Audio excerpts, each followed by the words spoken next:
morning, everybody. Keith Engle here for TGI Sports Talk Sunday stream of consciousness. How's everybody doing today? We're back and hopefully better than ever. I don't know. I just felt like getting some applause this morning. My heart's still beating. We're good to go. Hopefully everybody's having a great weekend. Been a little warm here in the Northeast, but a little break in the humidity today and maybe a break in the thunderstorms that we've had pretty much every day for it seems like 2 weeks. But we got a lot to talk about today. We welcome everybody watching on the McGrath Podcast Network, everybody on Facebook, YouTube, Twitter, wherever you might be watching this. We thank the groups that will allow us to share this afterwards and get the awesome amount of views that we've been getting here for months and months now. And we really appreciate everybody's participation, whether you're here or watching later. But everybody who pops into the show today, we welcome you to comment. It's your show. And we want to point out some of the groups at the bottom. You see our favorite groups, John Gonzalez from the Sports Authorities, America's Pastime, Greg Rawlings, Flo and Can from Bottom Line Sports, and Christopher. Let's Talk Sports, Tanner D and the gang over there. Golf Bud Sports of all sorts with Ken Krause. And a quick shout out to Ralph Williams at RW Media. Ralph does some great stuff out of Ocean City, Maryland. Pittsburgh focused national footprint, specifically the Sports Corner from 4 to 6 p.m. Eastern every Tuesday with Smoke and Jim Frazier, and Taylor Phillips at the Michigan Sports Truth podcast. We welcome him, and he's been very kind in sharing the show and popping in. If you're there, Taylor, we would say good morning. We got a lot to talk about today. I'll run down a couple of things, but remember, it's your show. Major League Baseball. Let me talk with the NFL. We had the Hall of Fame inductions. We had the Hall of Fame game Thursday night. And guys, people got to slow the roll about Carson Beck. They've been in training camp for about 3 weeks. Let's slow the roll on Carson Beck. What a great game he played. Because Haynes King played a great game. Slovak, I can't think of his name now. The backup for Beck. I'm sorry, the kid who came in to play for Beck in the second half of the Hall of Fame game. Every quarterback played well in that game. Slow your roll. But we had the Hall of Fame inductions yesterday. Roger Craig, tragic.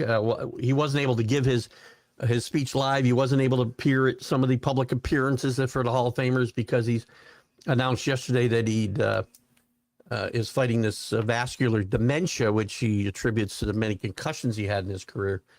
So touching moment there. His speech was delivered via video, but Adam Vinatieri was tremendous. A great speech. Kuchel, great speech. Fitzgerald, Drew Brees. What a classy group of guys. As classy a group of guys going to Hall of Fame as I can remember. We had extensions in the NFL for Parker and Robinson and Gibbs. The running backs getting a little bit of love. Flowers with a big extension. Shanahan says he'll be ready to coach by opening day. More news come out about his accident yesterday as well, as he was in an autonomous car. So he wasn't actually driving. I said in the beginning, there's something weird here because it was 3 weeks before this was even announced. Hopefully there won't be more news coming out. Mahomes ahead of schedule there. Diggs signs in Washington. We didn't get a chance, I don't think, last week to talk about Will Levis and his claim that there's not 32 quarterbacks better than him in the NFL. By the way, also going back to Roger Craig, what can the NFL actually do? It's a violent sport. The players are educated today. They know what they're getting into. It's tragic. Don't get me wrong. And maybe the players need to know when it's time to quit, or teams need to tell them it's time to go. And I think it happens from time to time. But other than stop adding games, you can't legislate the violence out of the game, unfortunately. In baseball, the Red Sox, the latest win streak gets stopped at 9 games yesterday.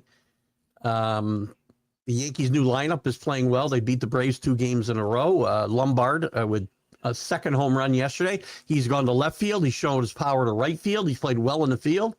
And he's given some energy to that team. We'll see whether that lasts. The Dodgers break a 7-game losing streak yesterday. Max Scherzer moves into 10th place in the all-time strikeout list.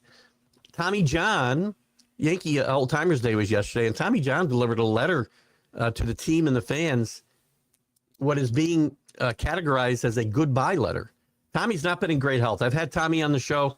He wasn't in tremendous health then, but I follow Tommy and his wife Cheryl on social media, and Tommy doesn't appear to be doing as well as we might like, and our thoughts and prayers are with Tommy John and his family today.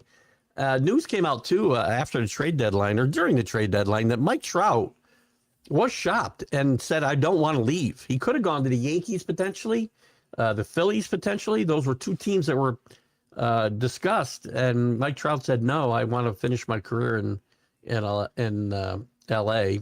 as an Angel." God bless him. The White Sox retire Ozzie Guillen's number 13 yesterday. Pete Crow Armstrong. Listen, I got beat up for some things I said about Pete Crow Armstrong on Friday, and I'm standing by it. I'll double down. I had people tell me when I posted the clip of berating Pete Crow Armstrong for his view of Babe Ruth. Maybe he was joking when he said he didn't think Babe Ruth existed. He was not joking, and I'll show you a clip at some point today if you like. When he said that, guys were basically throwing underhanded, and that's why he hit all those home runs. I'll have a little clip with Mad Dog Russo and the clip with Peter Crow Armstrong. You need to appreciate the people who allow you to be who you are today. Babe Ruth and Jackie Robinson are two most important individuals in baseball and maybe all of sports, by the way. And everybody who's playing today and making a gazillion dollars should thank them. What else? WNBA still making news off the court. Two former NBA players, and Enos Kanter and Royce White, have decided they're going to enter the WNBA draft.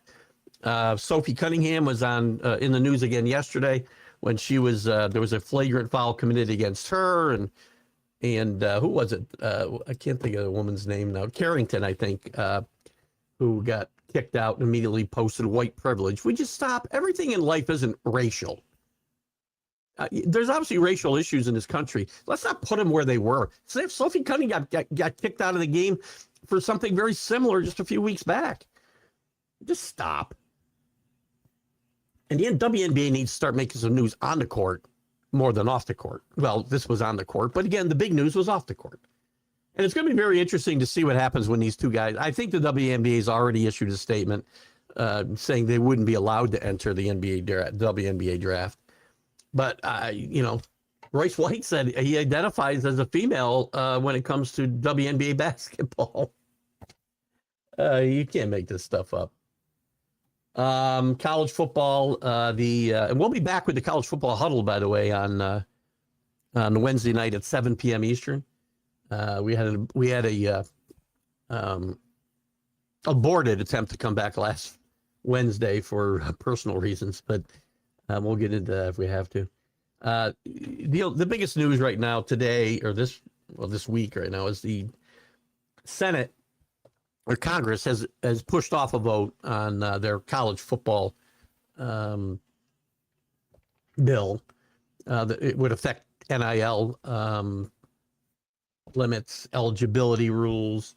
Also, part of this bill could be limiting the number of teams that can be in a conference to 19, which might prompt another round of realignment. It might also prompt Notre Dame to have to join a conference before they're not able to at all. But listen, that's just some of the stuff going on, guys. It's your show. Let's have some fun this morning. What do you say? Good morning, CA. Good to have you with us. CA, how are we doing with the college football, or the Fantasy Football League? I think, are we still looking for one person, or are we good? Good morning again, CA. After all. Hello, Pags. Good to have you. No, we are not on a cruise liner today. We're live from our home studio, but it's good to see you, Pags. Hope you're doing well. You are everywhere, my friend, and it's good to see you here this morning. You can give us an update if you like on your Phillies. I've been praising Don Mattingly until the last few weeks. Don Mattingly done a great job, and I didn't want to see Rob Thompson get fired. Mattingly's done a really good job. The last few weeks before the trading deadline, they had kind of stepped back. They really had pushed the Braves. Where are they today, actually? I know they're like 5-5 in their last 10. Oh, Jesus, I just lost everything. That's great. Well, we're going to have to wing it here because all my little notes just disappeared. We'll figure it out. Don't worry. Philly, 6 games over, 8.5 back now. They've got to close as 3, I think. But at the trade deadline, they've had to realign their whole team, or their whole defense, not their whole defense, but to make room for trade acquisitions. Harper has had to go back to the outfield, and obviously Schwarber can't play out there. But they got Araza, however you say the guy's name for the Giants, to play first base. And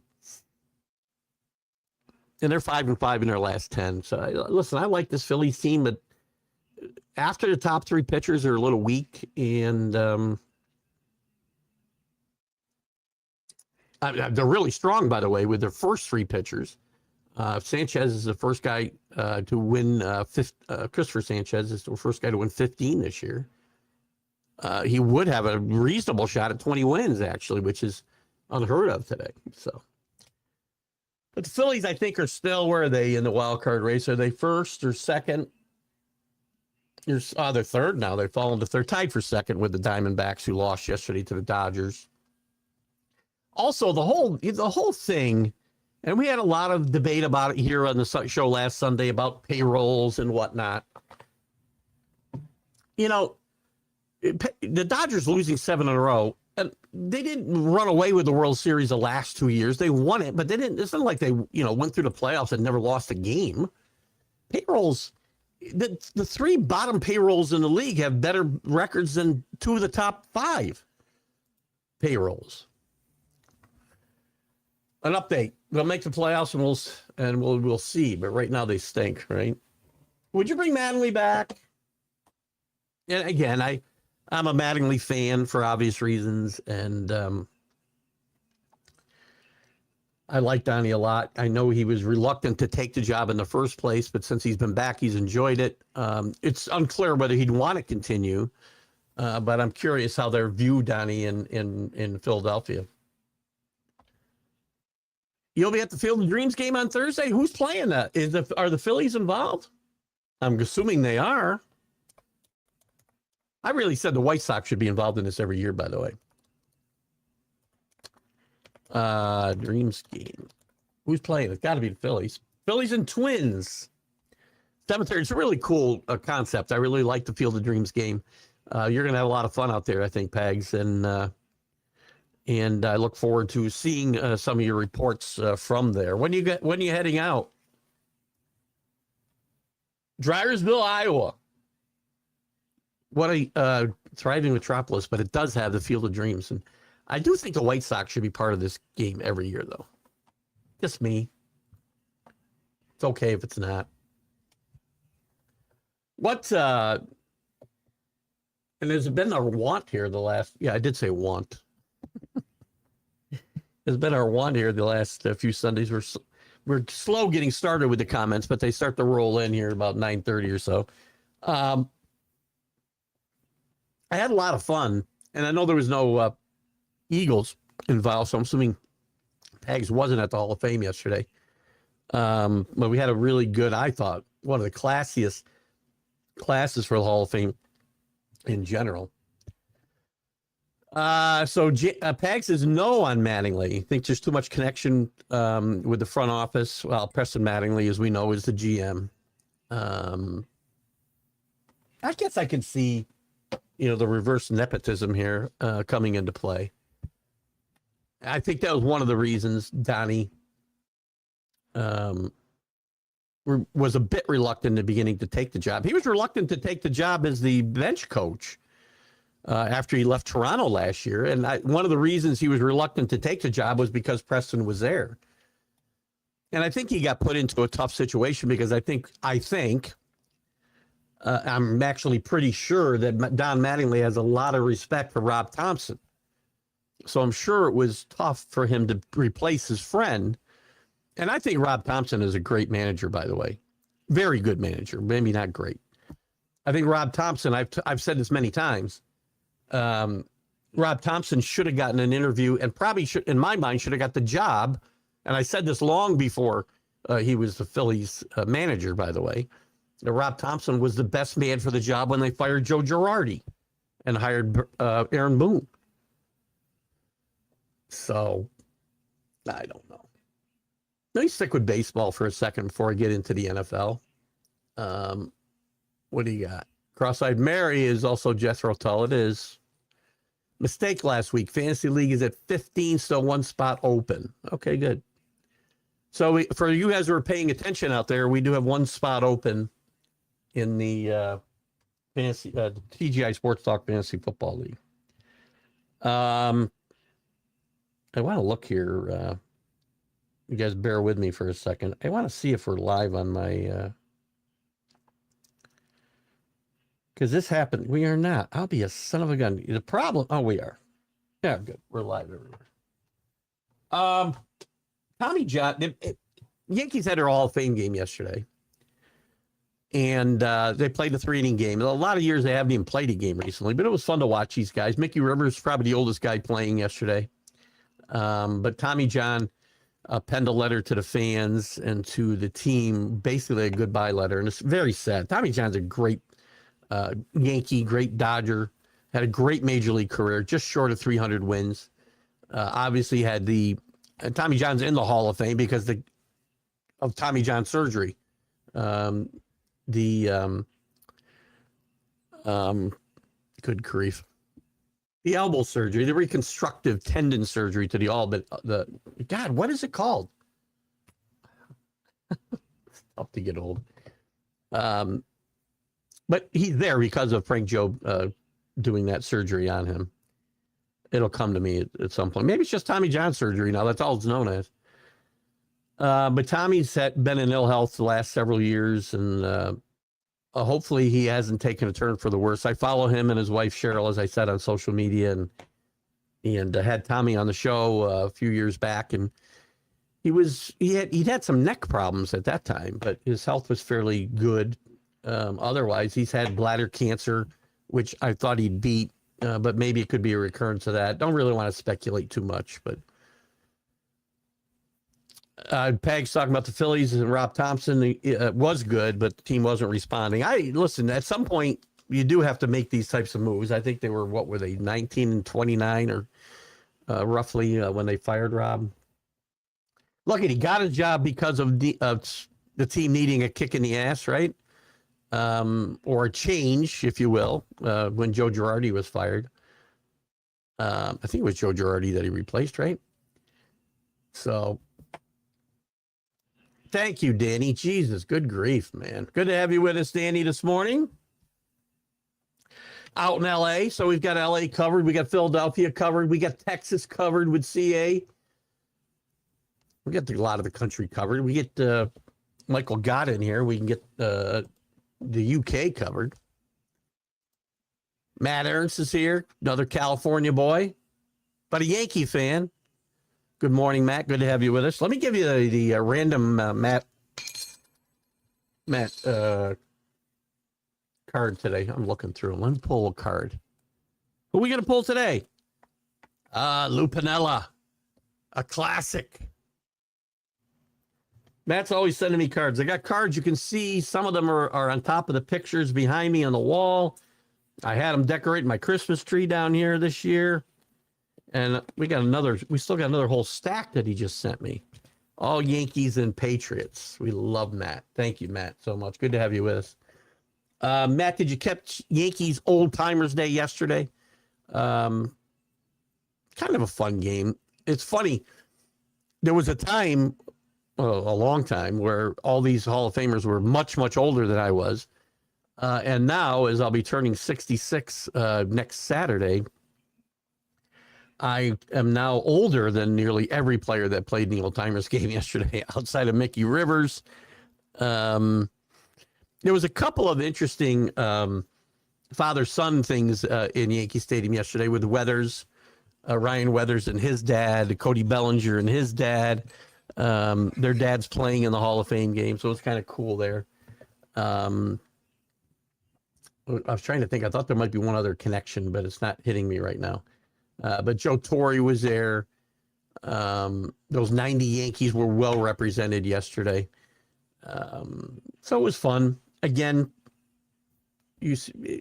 guys don't do a lot of hard running, and there's a lot of misplayed balls, but it's fun to see these guys play. And O'Neill and Frazier were mic'd up, so it was kind of fun. Bobby Mercer was always mic'd up. For years, Bobby Mercer was a guy mic'd up on the field, and he had so much fun with that. And I miss seeing Bobby. His wife, Kay, I don't think was there yesterday. Maybe she was. Diane Munson was there and escorted out on the field. And it's always right around the time of Thurman's death that they have the old timers game, usually, within a month or so. It's always an emotional time. It's an emotional time for me. It would have been a week ago, and I didn't mention it last Sunday. Mostly because I just wasn't up to it, because shockingly, in my mind, I'm 66 years old. I'm still affected by a guy I never met, his death 47 years ago.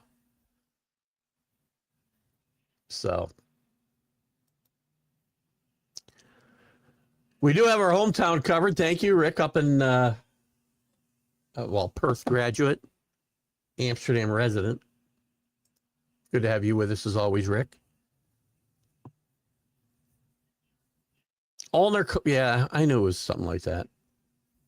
UCL. Danny's the resident doctor here. Danny might have had that surgery. I don't know.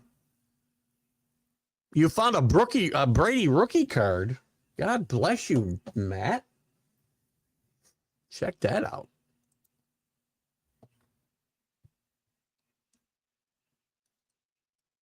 Yeah, watch it. It was fun. It's always fun to see the guys introduced. Old Timers Day, again, I don't even know if all these teams do Old Timers Day anymore. I don't know. Everybody used to do an Old Timers Day.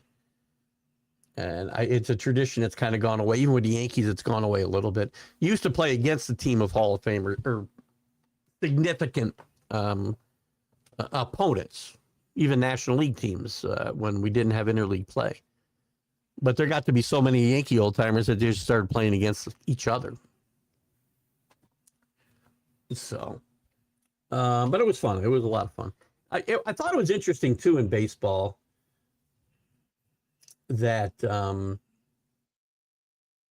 lot of chatter last week. And Pegs, if you're still there, I meant to bring this up when you were here.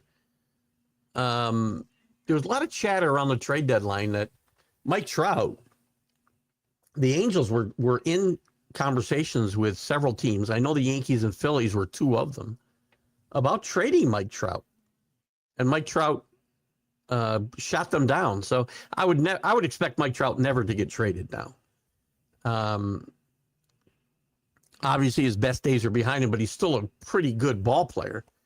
And it's kind of sad that Mike Trout, if he's going to stay an Angel, he's going to go his entire career, without a championship.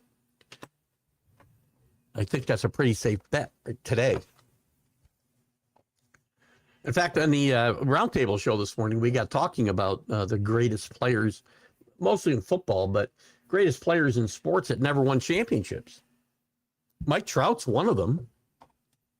Barry Bonds is in baseball, to me, is the ultimate guy. You can think what you want of Barry Bonds and his steroid use, but again, Barry Bonds was a Hall of Fame player before he ever touched a steroid. But Barry Bonds, to me, is maybe the greatest player in sports history that's never won a championship. Marino was brought up, obviously, to Fran Tarkenton. And I didn't mean, and Rick, I don't think you commented, but I'm certainly not denigrating Fran Tarkenton when I was saying that he wasn't even, I don't think he's one of the top 20 quarterbacks. I think he's around 20. At some point, maybe we'll dive into that list, but we'll see. Danny's been in the hospital more the last 6 years than the first 60. You have avoided the TJ surgery so far. That's good. You know, other than just proceed, knock on wood. I shouldn't even say. I'm not going to say anything. My only hospital visits. I've not been in a hospital to stay. Well, I did for my Achilles rupture in 2008. So in my 60s, I haven't had any major issues. I mean, I've been in hospitals for procedures, precaution or preventive procedures, pretty much.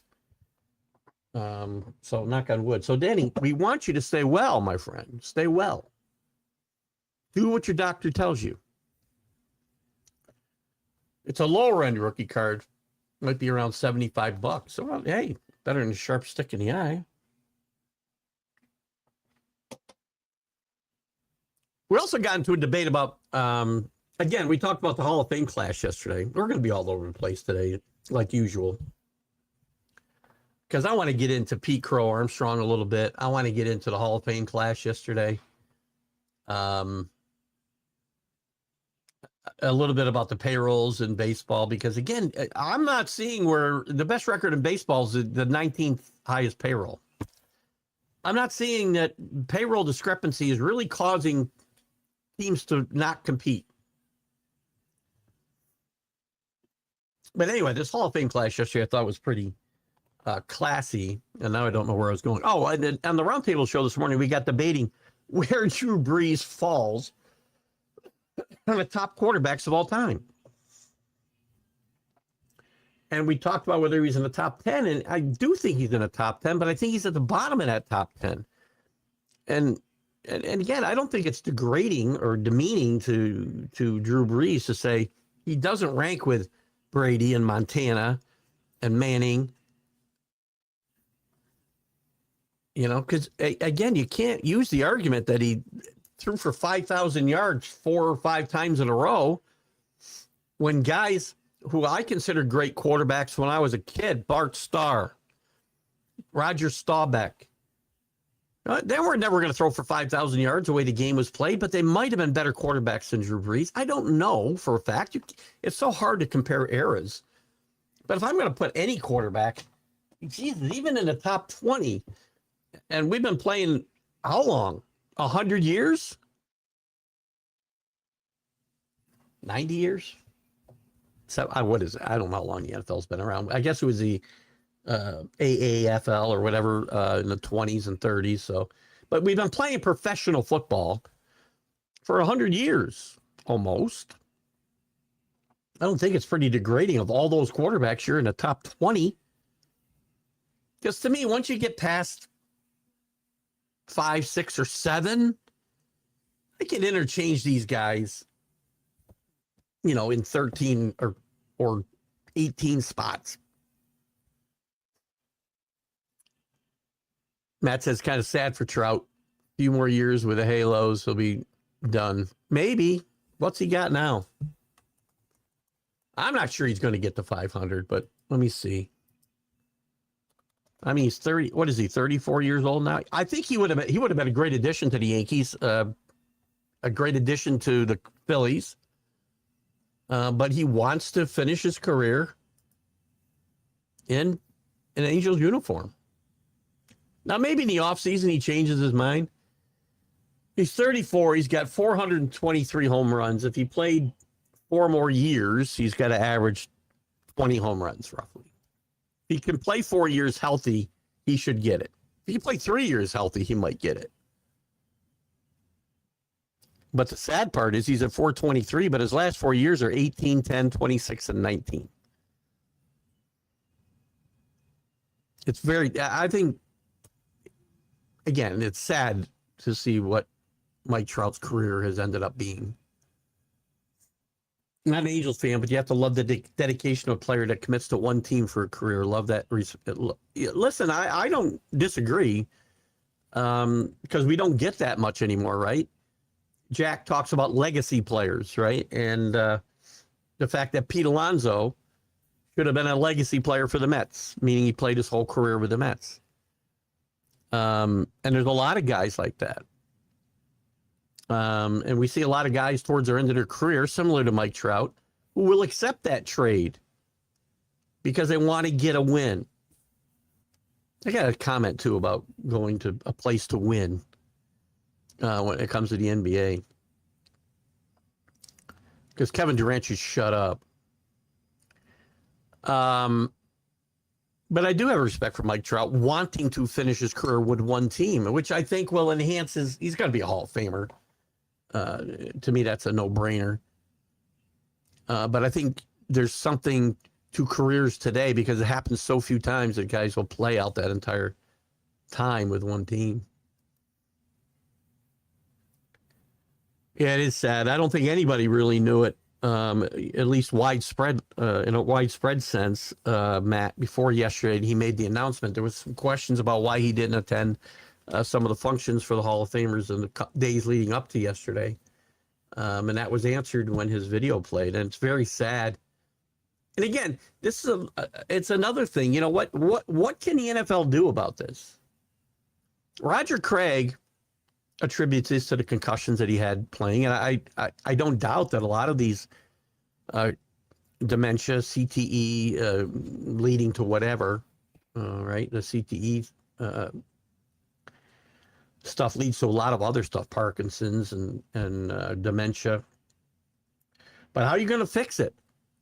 Now, the NFL is a bit disingenuous because I'm not saying you should change the way the game's played, especially today.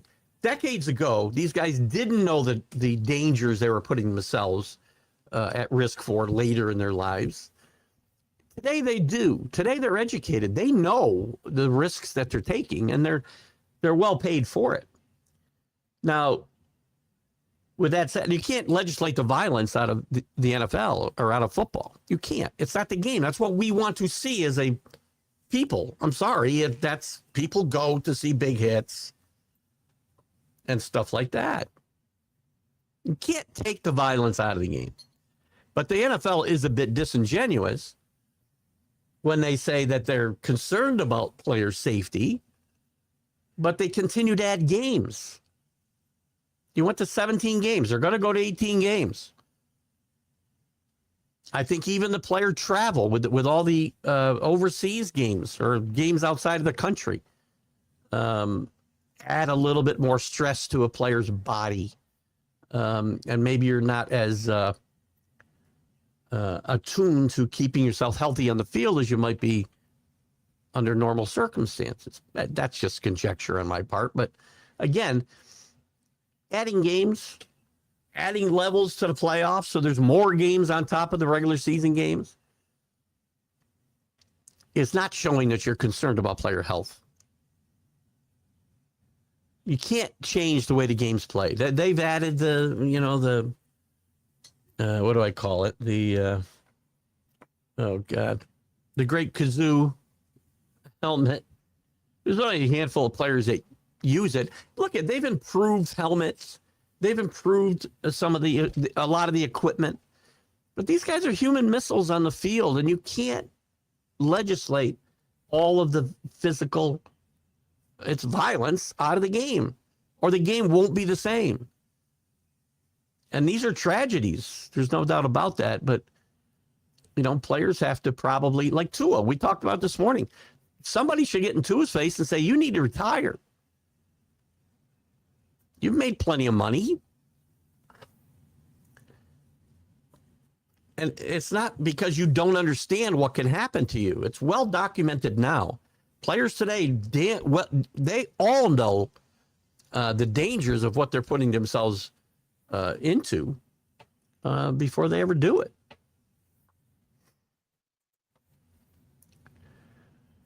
Trout.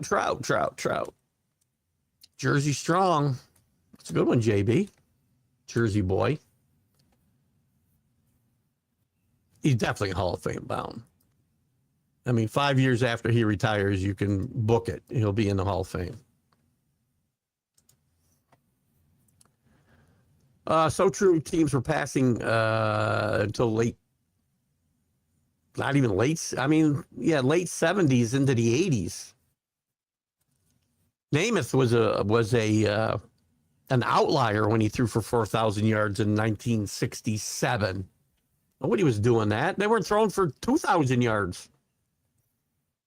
So you can't compare Drew Brees to Unitas and Star.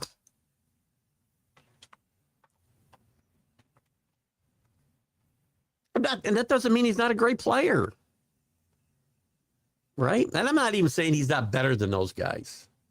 I'm going to tell you, I think Elway's better.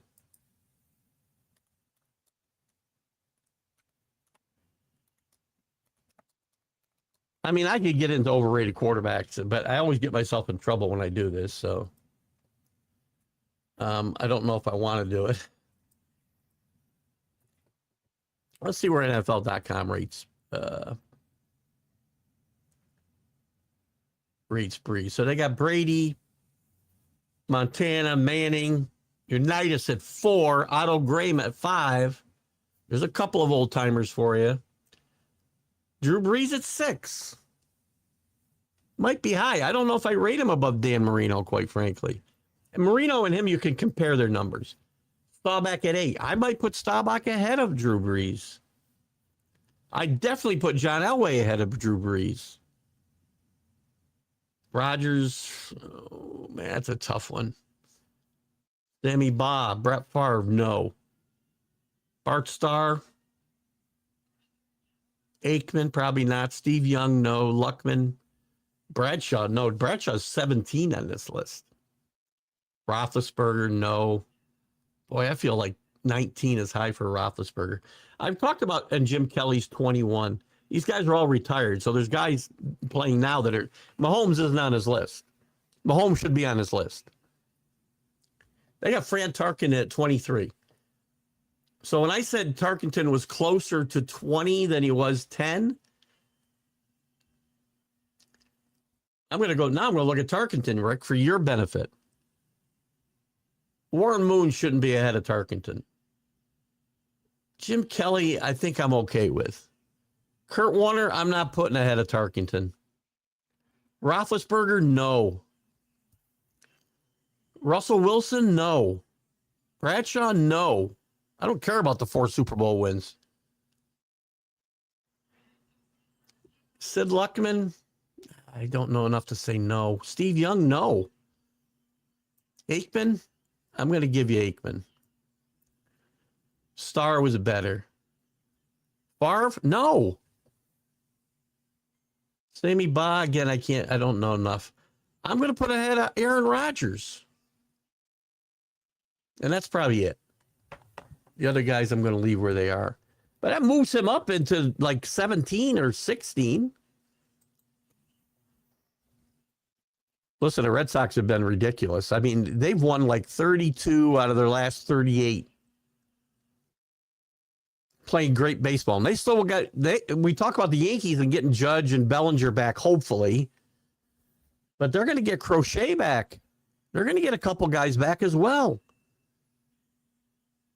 Sonny Gray's been tremendous there. He was going to get traded 3 weeks ago. So is Chapman. Red Sox might be the best team in the American League right now. If they can keep this going, if they haven't peaked, if this team that we've seen the last month and a half is a real Red Sox team, they might be the best team in the American League. Now, the Yankees have played better, beat the Braves the last 2 games, late magic on Friday night. Ben Rice has hit the ball really well the last couple of days. Big home run yesterday. Lombard with a couple of home runs this week since he got called up on Wednesday. But the Yankees still got some issues. The pitching has been tremendous.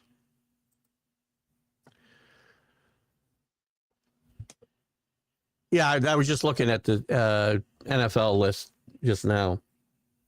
I still wouldn't have. I would have Brees around 10 because, as I said, Rick, the guys below him, I put Marino ahead of him. I put Staubach ahead of him. I put Elway ahead of him, which puts him down to 9. I don't see anybody else there that right off the top of my head I would put ahead of him. those three guys stand out to me as going ahead of a Drew Brees. So it still leaves him at 9. So that's pretty good. But again, Tarkenton, I found a way to move up 6 or 7 spots on this list that you're talking about, Rick.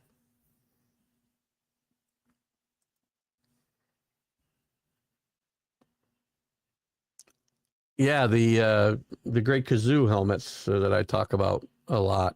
It's a tough sport, man. And it really sucked years ago, and it's only been the last 15 years or whatever ish that players really have known what they're getting themselves into. I mean, they knew it was violent. They knew that, but they didn't know what they were going to be putting themselves in line for down the road. And I'm not going to ever say football won't get abolished, right? I mean, we've had cyclical things where people will get up in arms and we need to abolish football and kids should never play football. And look at some of the former players are not allowing their kids to play football. And we don't see Pop Warner leagues the way we used to, which again, kids probably shouldn't. Just like young baseball players shouldn't be throwing curveballs when they're 10 years old. And other pitches, sliders, they should be throwing fastballs. That's it. Kids that are young shouldn't be playing tackle football, when they're peewees. But at some point, you've got to start. And I think if you're going to legislate the game and make it better, or safer, I should say, not better,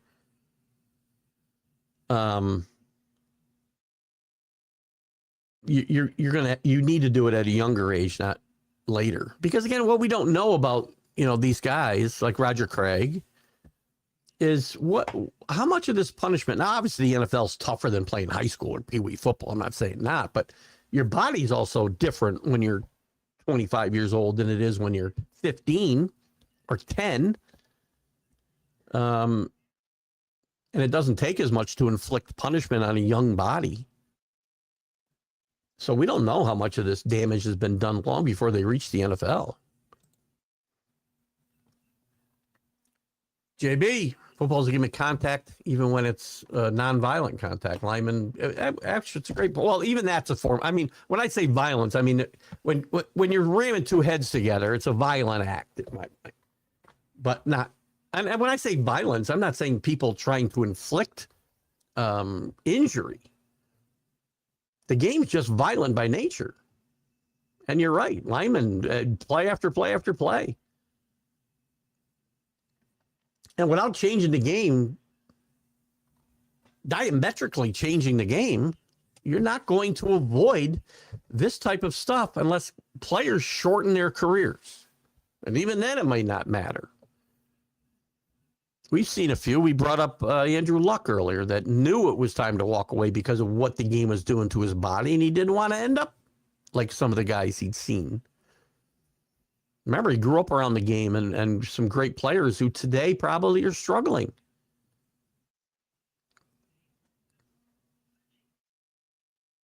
But again, you could change the game.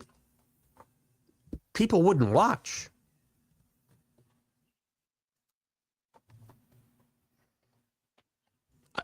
I'm not saying his numbers are unreal. But again, the game's so much different. It's impossible. And you do say that here, it looks like. Different errors or different errors in the way the game is played. I mean, again, look at Bart Starr. Bart Starr never had a chance to throw for, 4,000 or 5,000 yards. The game was played differently, except for an aberration here or there like Joe Namath. And even in Dan Fouts' time, there weren't a ton of guys throwing for 4,000 yards. So I don't know if you mentioned earlier, somebody else did.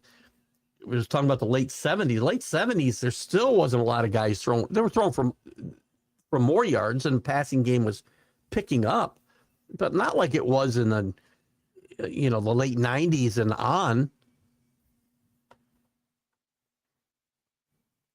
The other thing about Drew Brees, think about history. Drew Brees is the guy, you talk about the butterfly effect, right? So Drew Brees is in San Diego and is a fine player. And systems matter too, by the way. He's a fine player there, but no indication he's going to put up these numbers or be the type of player that he was. Gets hurt. Torn labrum, I believe, in his shoulder. He's a free agent. Bad timing. He's going to sign with the Dolphins. He takes a physical and fails, and Nick Saban decides he wants Dante Culpepper instead, which sends Breeze to the Saints and Sean Payton. Playing for Sean Payton certainly helped Drew Brees' career. But think about what could have happened. Think about what would have happened in San Diego. And Phillip Rivers traded for Peyton Manning. None of that ever happens. Who knows what happens with those two guys in their career if Drew Brees were to stay in San Diego. If he'd gone to Miami. If Nick Saban actually has a real quarterback with the Dolphins, he may not leave there after 2 years and never coaches Alabama.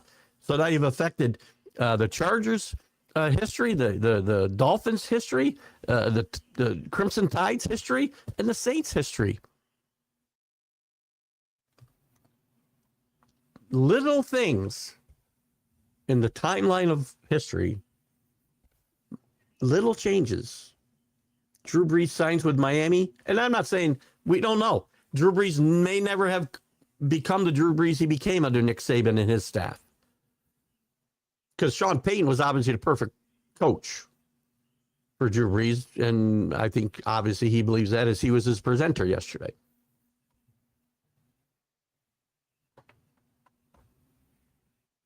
The 70s quarterback that was always overlooked is Greasy. That's a good one too, JB. Greasy threw, if I'm not mistaken, Greasy threw the ball 7 times in Super Bowl 6 or 5, whatever it was, against the Redskins. Am I right or wrong?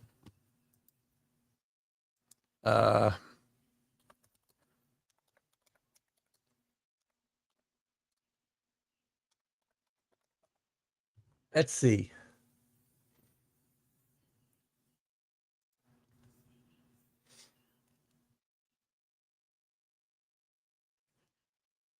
Yeah, let's see if I can I get this? Greasy was a great quarterback. He had a great running game, great defense, great offensive line. And I think that's part of the reason that Bob Greasy gets overlooked, because that team was so great.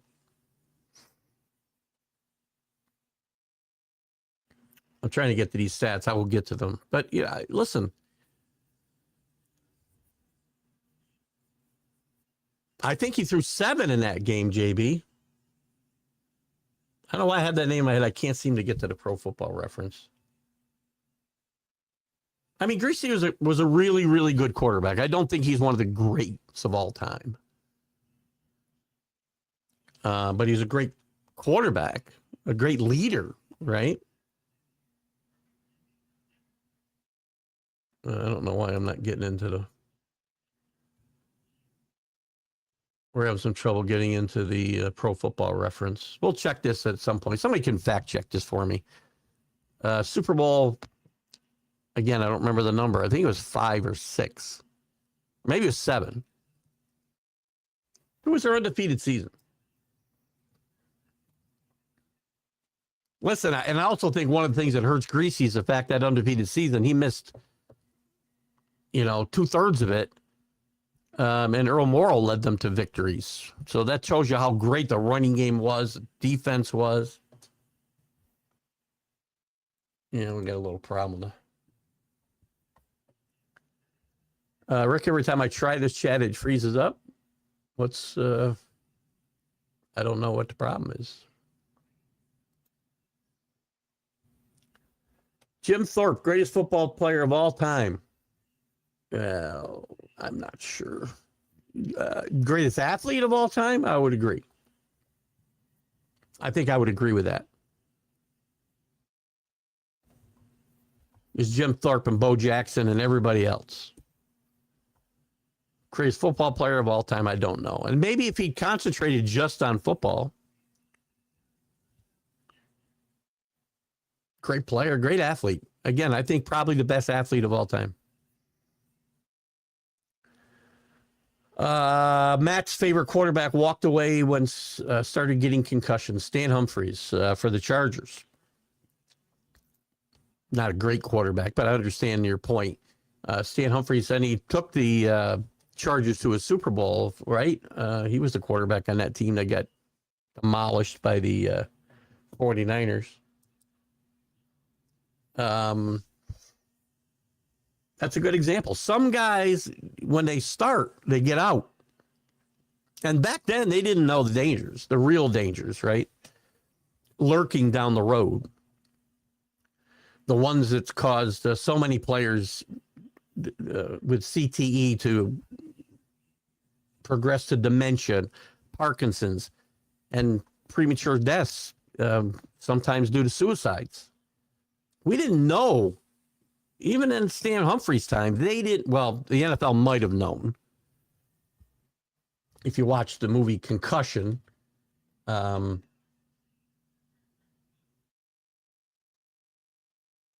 we still? We are. I think I'm having internet issues. Is what the problem is. Everything's been good with the stream, right? Let me try something here. We're good. I don't know. Excuse me. So, yes, we don't know what the NFL knew and didn't know. Just watch the movie Concussion and you learn a little bit about that. But now since that time frame when the movie came out and leading up to that movie, and the whistles were being blown at the NFL, players have been more educated and they know now the dangers much more clearly than the old timers. Where have all the good times gone? I definitely agree. And again, here's the thing, a lot of these guys, and we don't hear about the lesser known guys. There's a lot of lesser known guys that have suffered too, but again, they don't play quite as long as the guys who are really good. So maybe they aren't taking on the same level of destruction to their body. And I do agree that these guys, again, they all know the risks. And I think the guys that we've talked about from the time before they were as educated, I think they probably would have played as well. They're competitors, and they weren't making money. Not real money. In the 60s, they weren't making money. And you think the game is violent today, go watch some video. And I know you guys who are the same age group of me, or even a bit lower, are well aware of this. But go watch some old NFL films footage of the game in the 50s and 60s, 70s. Different freaking game. The stuff that defensive players would get away with, or offensive linemen even.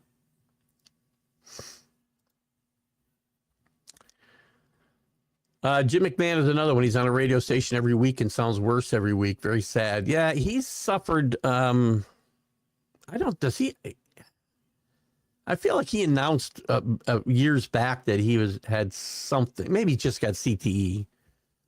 I don't know that he's been diagnosed with anything further, like Parkinson's or whatnot. But there's a lot of guys. They sound like old boxers, a lot of these guys, right? Got a lot of comments coming now, so I'll get caught up here, guys, at some point. How far behind are we? In about 7 minutes. Stick around, guys. If you haven't been here and haven't been part of the logistics, sometimes once we get discussing topics that are brought up in the comments, we fall a little bit behind. If you put something up, you'll see it on the screen, I guarantee you. Where's Chris F. Grave this morning? Chris, I don't want Chris to be mad at me because, whoa, hang on. I kind of denigrated the CFL the other day, and I hope he's not mad at me. This is the danger. I don't know where that came from. Anyway. But we'll get there. A few quarterbacks threw for 4,000 yards. Brian Sipe, Neil Bill Kenny. Come on. But, Lomax was after the Brian Sipe, Bill Kenny era, I think. Let me see if I can come up with. Quarterbacks to throw 4,000 yards. We go back in time.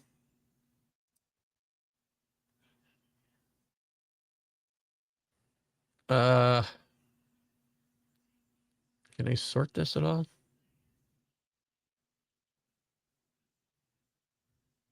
This is only giving me. That's four. I said 4,000 yards. Oh, I said 400 yards. Jesus. Let's fix this.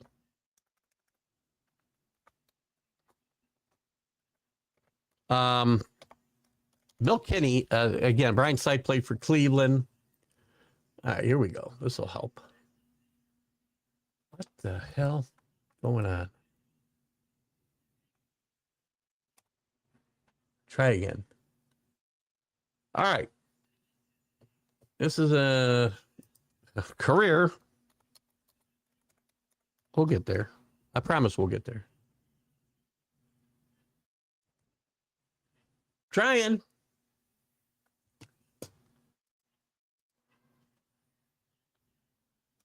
Come on, you guys. Help me out. Yeah, I'm not getting what I want to get here, guys. Season. Really good radio or TV, right? When I do this. I'm not getting it. I'm not getting what I want. I keep getting a career. So anyway, I'll take your word for it for now, Matt. But I find it hard to believe Bill Kenny for the Chiefs ever threw for 4,000 yards. Bart Starr was playing 10. That's a good point, too. Playing 10 or 12 games a year in the 60s. That's another thing. But he also, again, he wasn't throwing for 400 yards a game. These guys would win games throwing the ball 12 or 14 times. But doing it effectively when they did do it. Greasy completed 8 passes. Completed 8 passes. Maybe that's what I was thinking about. I still haven't gotten into the football reference, so. Let me see. Miami Redskins Super Bowl. Super Bowl 7. I need.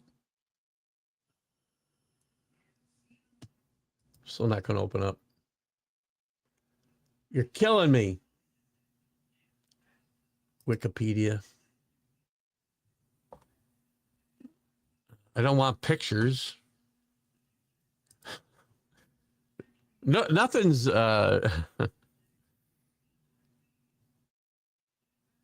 Oh, God, nothing's cooperating this morning. I tell you, it's just been an uphill battle all morning. Well, Greasy came back and replaced Earl Morrow, replaced Greasy, who broke his ankle, and Earl Morrow played, I don't know, 10 games, and Greasy replaced him in the playoff. Didn't come back until the playoffs and replaced him, I think, against the Steelers.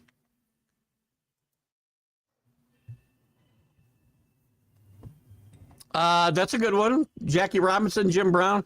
Listen, if I had guys who just outside of their sport, Jim Thorpe, Bo Jackson, Jackie's a good one, played football at UCLA. And I just had somebody else in my head. Jim Brown, another great athlete. And I did say, too, I wanted to point out, too, because earlier I mentioned I had a hot take on Pete Crow Armstrong. And his, again, was he joking about Babe Ruth never existing? Probably. He was tagging onto a conspiracy or theory that some Seattle pitcher had a while back, that he didn't really exist because of the film footage was so old and nobody was alive that ever saw him play, which is all BS. And I got called out by a couple people when I posted the clip that said he was joking. Well, he might have been joking there, but he isn't joking here. Let me show you something here. Let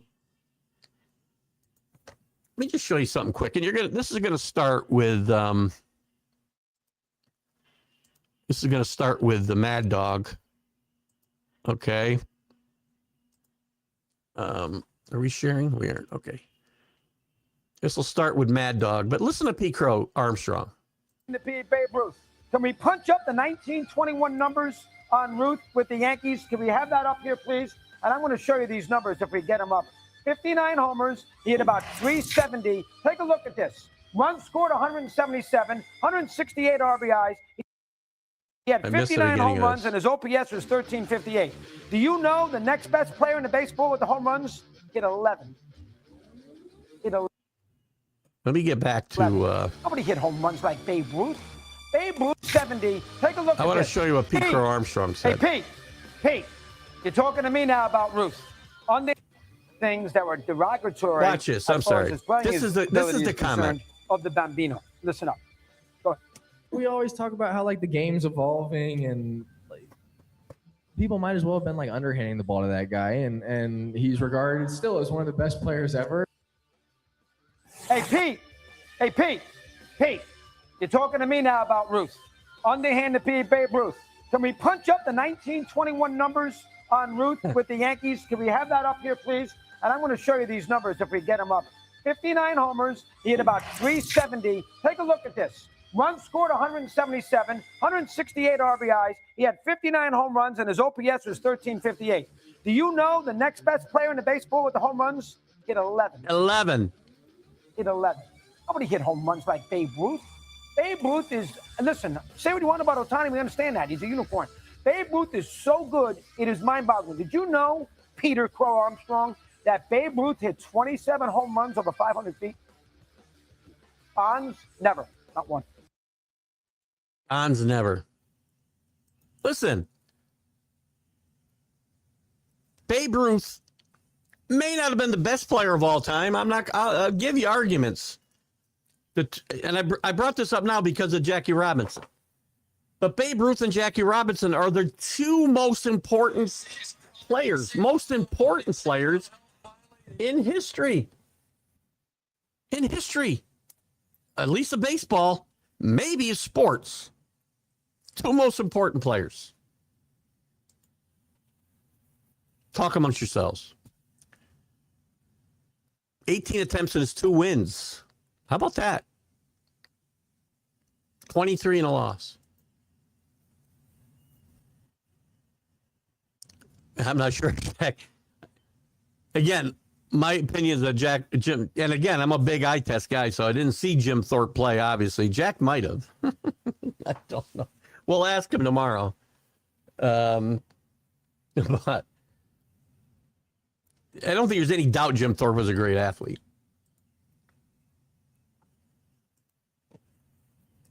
Can't watch concussion without tearing up. It is sad. The sad, listen, the whole situation in the NFL is sad, sad, sad. There's not much you can do about it. But the NFL should stop being disingenuous and stop adding extra games, extra travel, all this other stuff that is not conducive to players' health.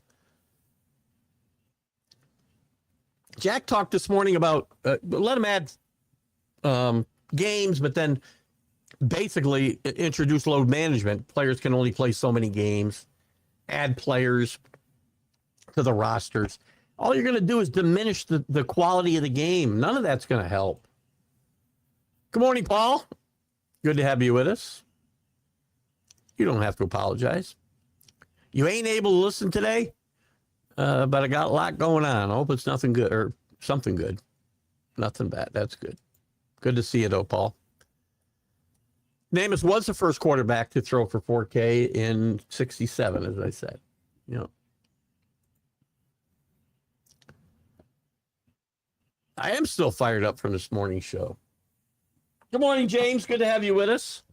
And I didn't denigrate, and I want to make it clear when I was debating with James, and I didn't have the vitriol that Jack had, I don't think. You know, I looked at the NFL, NFL.com, and there's a lot of different lists. Guys are going to be in different spots on these lists, right? Rick had shared it, and I also had pulled it up on my screen. They have Drew at 6, Drew Brees. I can argue that Drew Brees should fall 3 spots because 3 guys listed right behind him were Marino, Staubach, and Elway, and I would put them all ahead of Drew Brees, but that still leaves him at 9. When I went back further than that, I really couldn't justify moving any guys ahead of him after that. My biggest point was, and I keep getting something playing here, and it's driving me nuts.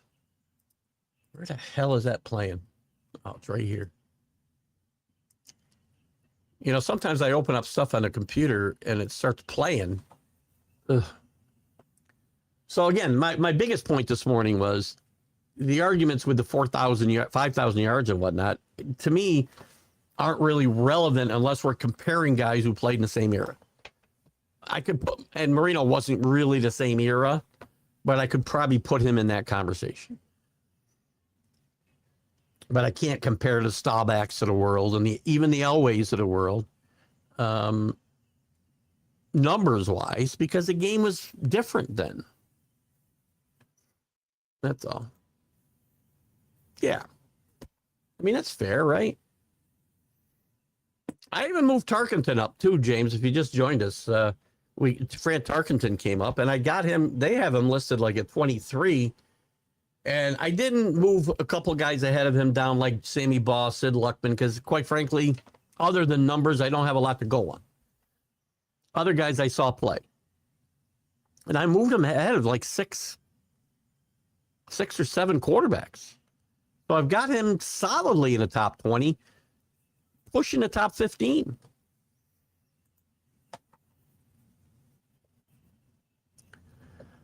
What makes the stat more amazing of Joe Namath is Johnny Unitas had the record of 3,099. That's great. That's very similar to what we talked about with Babe Ruth, right? Guys weren't just breaking records. They were demolishing them. He breaks this record by nearly 1,000 yards. Actually, was Unitas' record, was that in a 14-game schedule or 11-game schedule? Dan Fouts did play in a 16-game schedule, I can tell you that. So he can't compare. I mean, Jesus, when Babe Ruth started hitting home runs, he out-homered the whole league. And when Namath was doing what he was doing, I know we had a problem here, I don't know, a year or so ago with myself and John Gonzalez. There's John, by the way. Talked about Broadway Joe. Again, I never meant to diminish Broadway Joe Namath. Got my card right here. Joe was before his time and healthy. He was a dynamic, exciting quarterback. And I don't want to get in this whole debate with Johnny again this morning. He doesn't come up on this list anywhere. Joe should have played today. I think Joe should have played today. And I'll give Namath this, too. The game was different. There's another thing to remember, too. It's not just about the yards they threw for or didn't throw for. It's also completion percentages. You're not even any good unless you're completing 70% of your passes today because you're not throwing the ball down the field every 3 out of every 4 passes you throw. Namath are throwing bombs. There was no dink and dunk, a little bit, but not like today.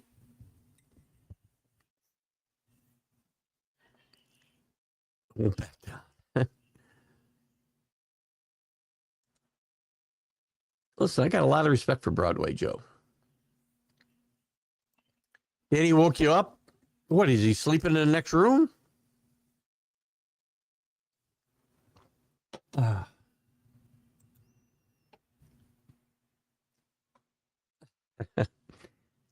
I think he's like Beetlejuice.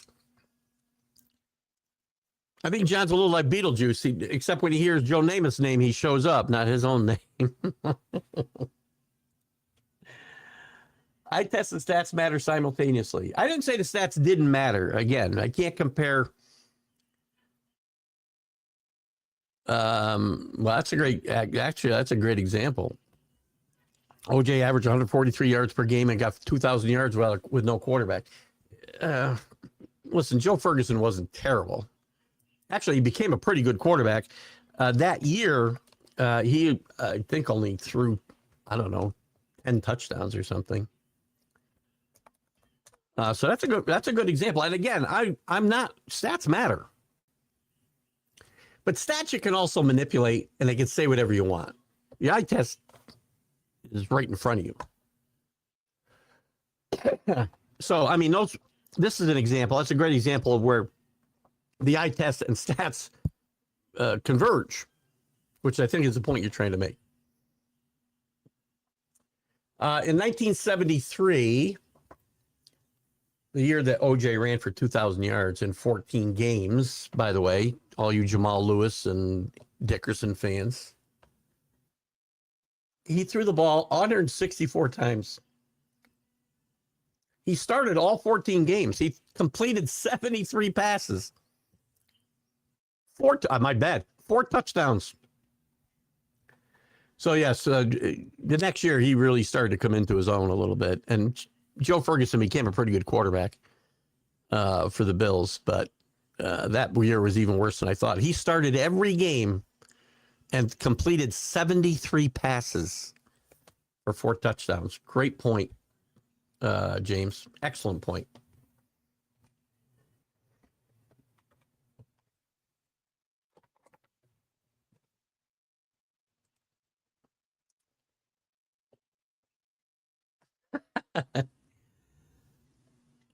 I thought Diaz was out for the year. Is Diaz back? So Danny thinks Dave Roberts can use the eye test and put Diaz on the bench until he can actually ready to relieve again. Just an opinion and an eye test from a couch potato. I didn't know it when Diaz was back. I thought he's out for the year.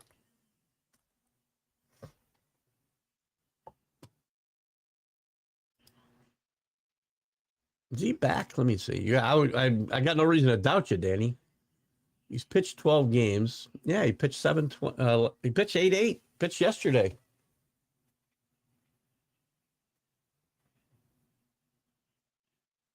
So he must have just come back, right? Wow. I thought he was done for the year. I wasn't going to get into the Dodgers with John here. Besides Don Maynard and Rich Castor, Namath didn't have any wide receivers to work with. What about George Sauer? He was a pretty good player, wasn't he? I think George Sauer was a really good player for the era. Again, I'm not going to look at the numbers because the numbers aren't going to tell me a whole lot when we're looking at that era. I mean, even Don Maynard, he wasn't catching 80 passes a year. A lot of the great quarterbacks, though, had nobody. Look at Tom Brady. I know you're not going to like this, John, but Tom Brady didn't win a Super Bowl with a Hall of Fame wide receiver on his team. The only wide receiver he ever had that was a Hall of Famer was Randy Moss, and they never won anything. They did lose a Super Bowl that still has me banging my head against the table. But he won Super Bowls with guys like David Patton, Troy Brown, great player, fine player, not a great player. David Givens, Deion Branch. So I agree. Namath didn't have tremendous receivers. He had Jerome Barkham later to go with Castor. Maynard had Sauer. So again, I don't think those were awful receivers for the time that we're talking about. But I don't mean that. I don't say that trying to, again, diminish Namath. I just want to, and again, those guys probably would have been worse receivers without Namath. Because that's a great, and we touched on it a little bit this morning. And you might have a great debate question here, James. Bring it to Jack. Do great wide receivers make quarterbacks better as much as great quarterbacks make receivers better? I would argue that the quarterback has far more effect on the wide receiver than the wide receiver has on the quarterback. Namath is a great example of that. Tom Brady's a great example of that. I think Dan Marino is a great example of that.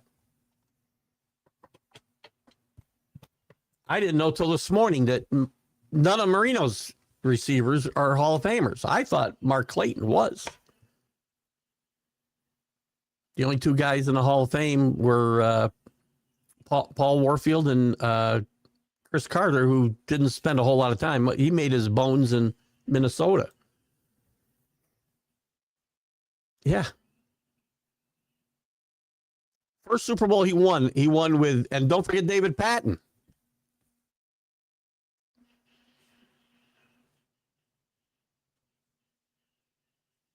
And again, people are going to brag Randy Moss, but he never won.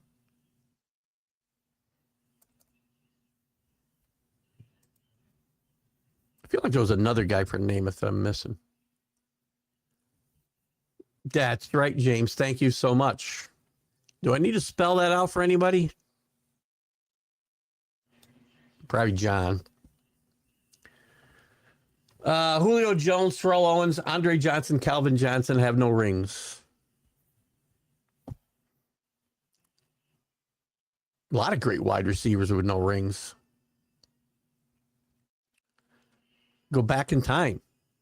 These are all, fairly contemporary players.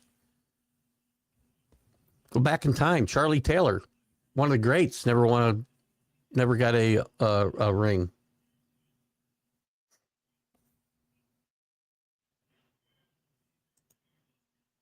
Andre Reed.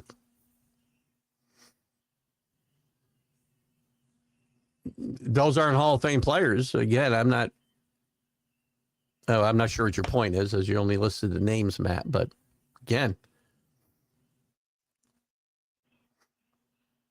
catch the frickin' ball, Wes, and the game's over.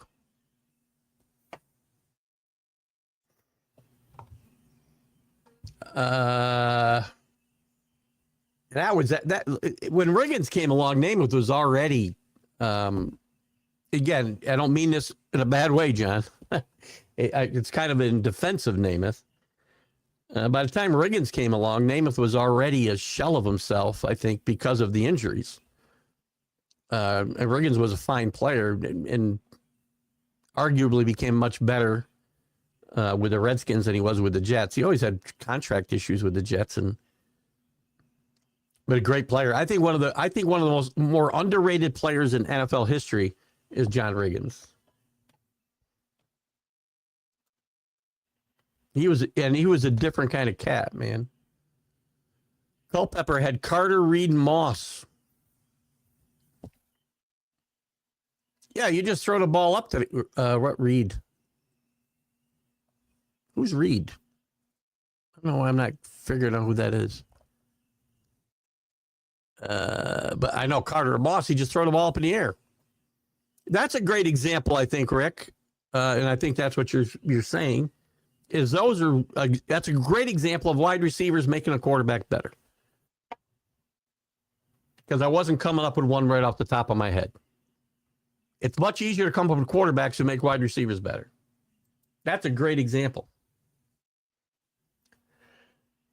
He didn't make Pro Bowls. He just turned them into Super Bowl champions.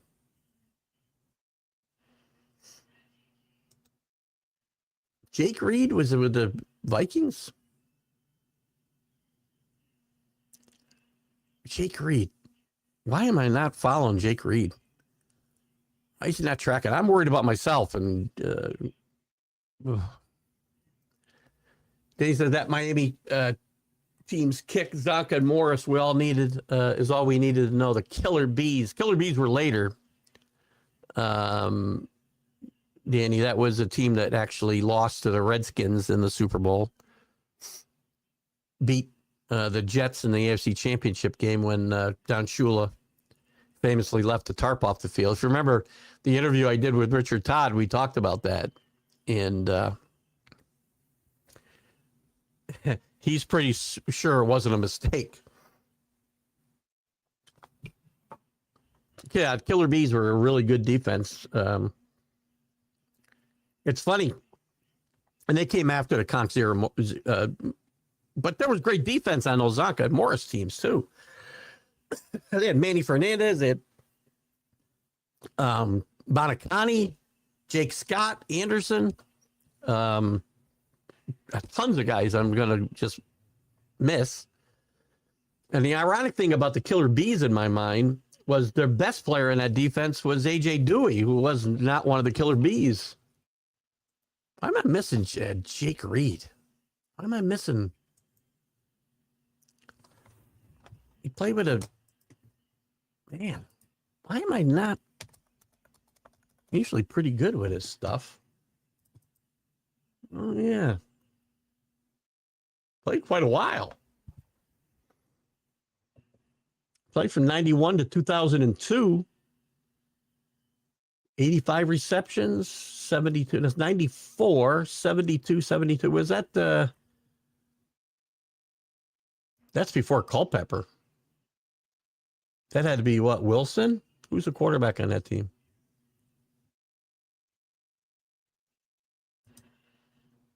I want to see. Oh, there we go. Oh, Warren Moon was a quarterback when he first came up. Yeah, his big years were under Warren Moon. Brad Johnson was there. Because Culpepper didn't play till after Randall Cunningham, right? That was 97? 99? What was that? 90? What was that great team that Minnesota had and they lost to the Falcons in the Super Bowl? Is that 98 or 99?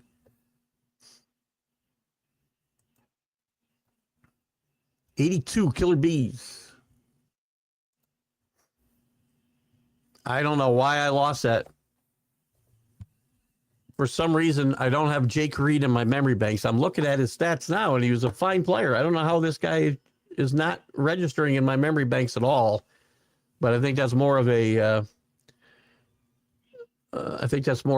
pointing a finger at me than anything else.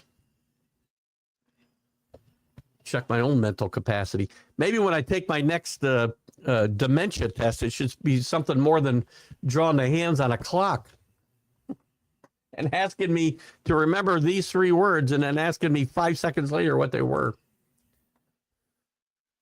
I got you.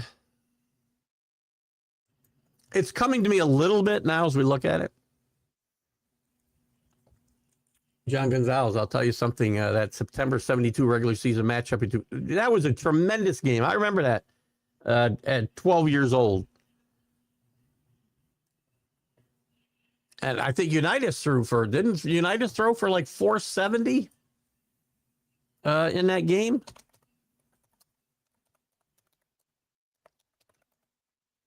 See if I can find it. Well, maybe if I I can find stuff if I spell stuff right.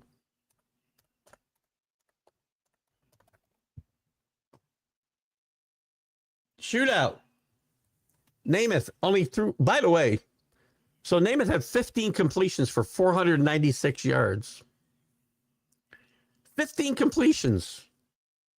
That tells you something about the attempts and where they were, right, John?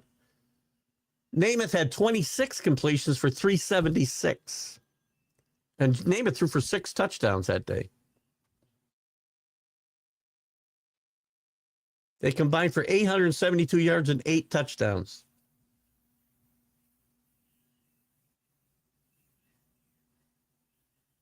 That was in 1972.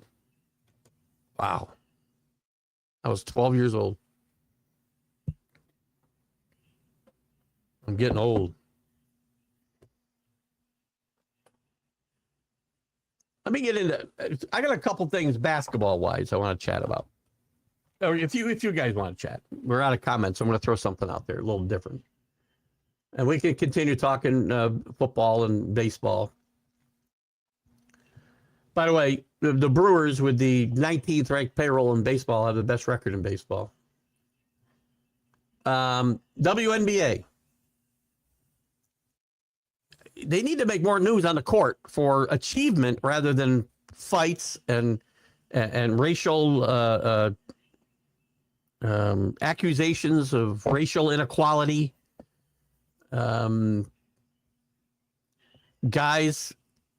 Enos Kanter, Freedom, who's still Enos Kanter to me, by the way, and Royce White announcing that they're going to declare for the WNBA draft next year. and just hypocrisy.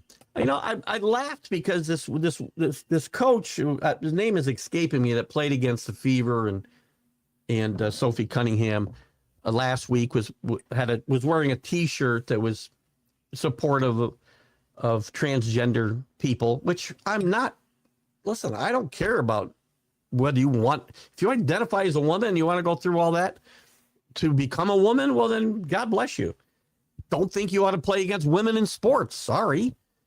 I think that's just common sense. So this woman had that basically supporting transgender kids deserve opportunities, right? Basically saying Sophie Cunningham is wrong and players born male should be able to play in the WNBA. But she doesn't think coaches, there shouldn't be, this same coach doesn't think there should be any male coaches in the WNBA, but we're okay with male players. Kind of do the math on that for me, would you? And they need to start making some less news off the court and more on. And also, while we're talking about basketball, Kevin Durant should just shut up. Kevin Durant this week, if you missed it, said that LeBron James was joining a team that was better equipped to win a championship than the one he joined in Golden State. I'm paraphrasing. Really? First of all, LeBron's bringing championships with him, Kevin. You didn't bring any championships with you to Golden State, number one. Number two, that Golden State team you joined had just won 73 regular season games. They lost in the finals I believe they lost in the finals to LeBron. So how's LeBron taking advantage? And Kevin, you need to shut up, because you never won a championship anywhere. In fact, you also, point number 3, you didn't just join a team that won 73 games the year before.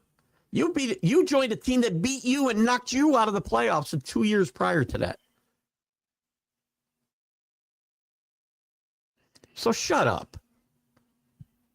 LeBron bringing championships with him to Philadelphia. This team hasn't won in 33 years.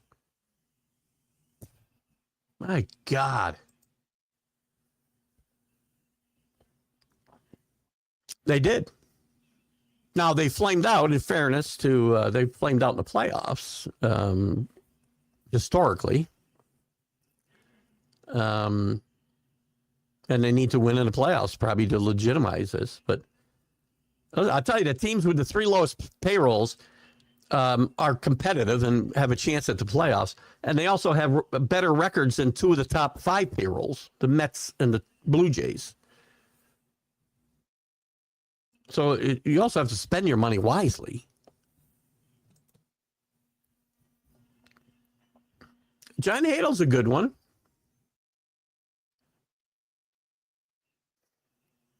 AFL did throw the ball a lot more than the NFL at that time, on the whole.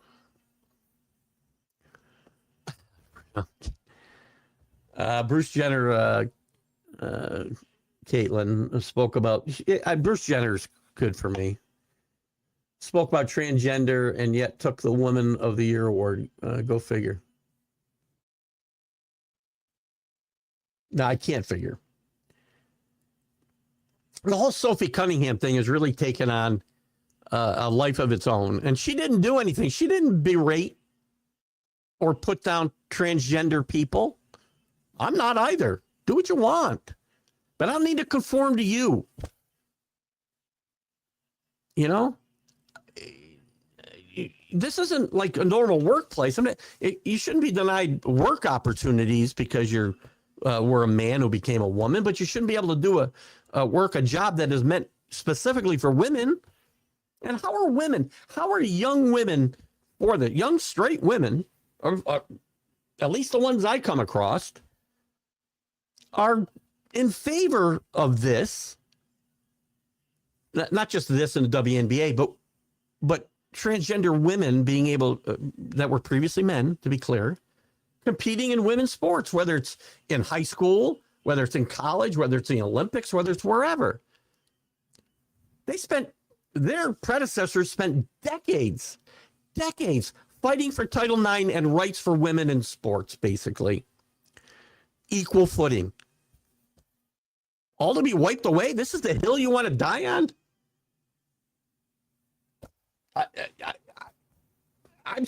I become speechless because I don't understand.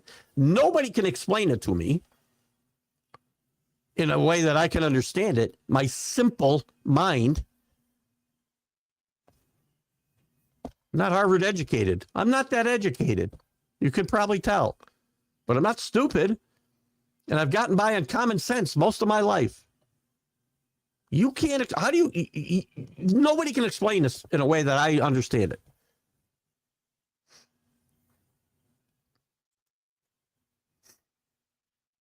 it. Well, I identify as a trillionaire, and it's not working out so well for me. If there ever was a league that is working its way back to obscurity, it's the WNBA. I don't know, though, Rick. I really don't know, because here's the thing. We all know the old adage we talked about this morning. The only bad publicity is no publicity, and the WNBA is being talked about more now than ever. Every day. I don't talk about the WNBA. I talk about it on every show now. Now, will that? At some point, you can't just rely on sideshows. By the way, I can't get enough of Sophie Cunningham. I don't know what it is, man. I'm infatuated. The whole pointing thing, the videos that are just come up in my feed right and left. I love the way she approaches the game and life. Right? I don't get it, man. And Kevin Durant's the last guy who should speak up. He didn't win anything. He's won nothing anywhere he's ever been except for Golden State.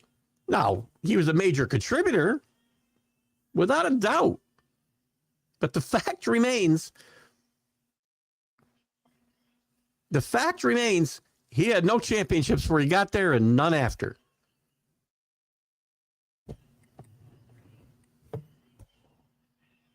LeBron's won everywhere he's gone.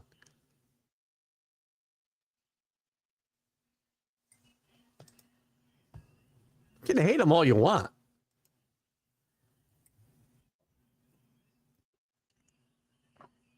A popular opinion, getting older is better than the alternative. 100%, CA. My grandfather told me that when I was in my teens. First of all, he told me, don't wish my life away. And God damn it if he wasn't right. Because I was just 25 and now I'm 66. Like that. No, really 35 to now. It's been like that. But, you know, when you're a kid, you're always wishing, I can't wait till I can drive. I can't wait till I'm out of my house. I can't wait till I'm out of blah, blah, blah, blah, blah. Don't wish your life away. And then when he got older, he was like, you know, I'm in my 80s, and slowing down, and I got this issue or that issue, but it's certainly better than the alternative. Danny, I think there's two different things going on with the transgender and the men's playing in women's sports. We break it down on the show to two separate issues. The WNBA is making it one issue, and that's not what Sophie Cunningham is saying either. They are two separate issues. They are. We're talking about transgenderism in the first, if that's a word, in the first place, and being able to play in WNBA is something totally different. I'm not making any comments about transgender people. Don't care. As long as you're not making me conform to you. But when you're talking about playing in women's sports, and again, not just the WNBA, Danny, but anywhere, because this is an issue that is now becoming an issue down to the high school level.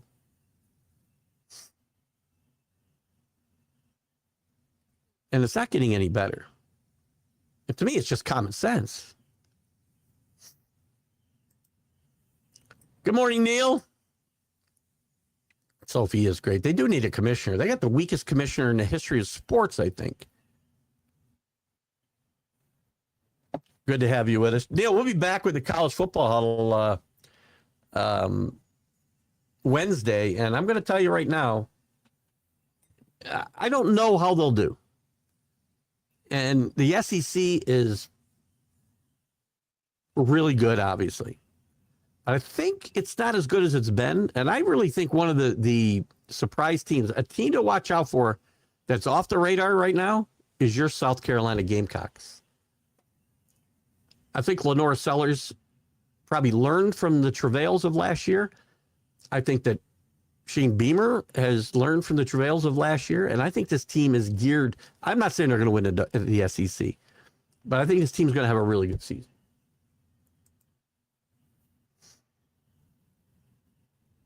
But are people watching and go, well, the ratings aren't horrible. The attendance isn't horrible. It's improved. Even the games outside of Caitlin Clark, and the ratings, again, relatively speaking, Rick. I think there's been incremental improvement in attendance and also ratings. Now, that's not universal in every locale. I think they've got some teams that are really weak, like any league.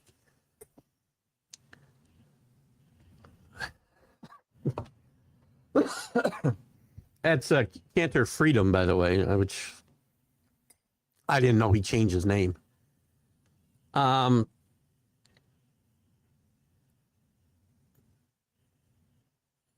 again, this is what I'm saying, is that this publicity has got to turn into success on the court, which in turn turns into success in front of the tube and in the stadiums. I still have my doubts.